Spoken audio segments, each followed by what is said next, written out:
My name is Andrew Jackson. I am 20 and I was adopted at birth. We wanted a child.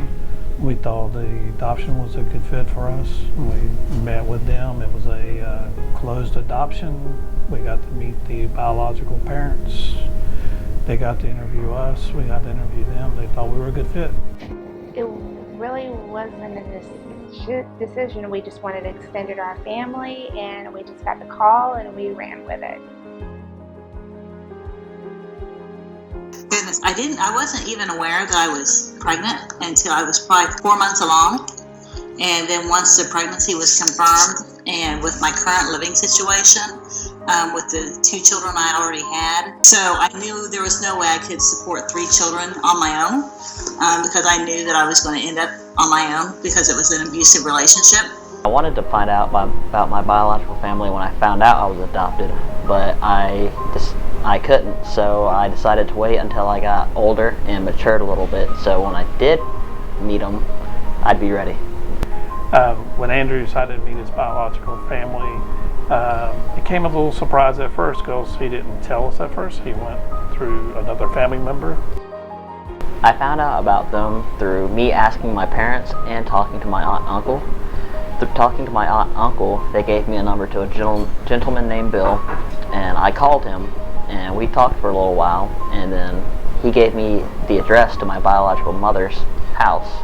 Well, first I just walked to the mailbox. My husband and I had been gone for like a week, so I had a stack of mail.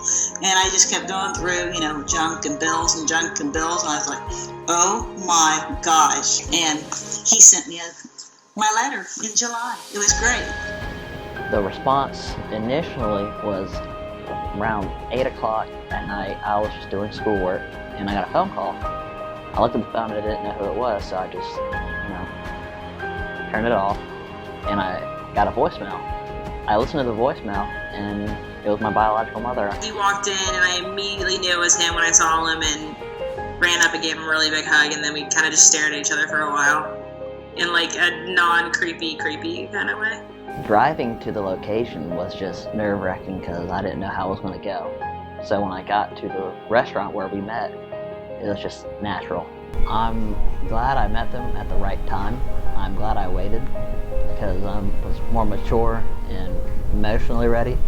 I feel great that I finally met them, and that's it.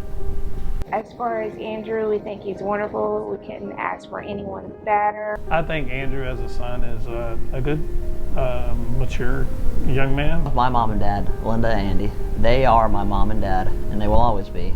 And I'm just grateful to met my biological mother and find out that I have a sister and a half-brother.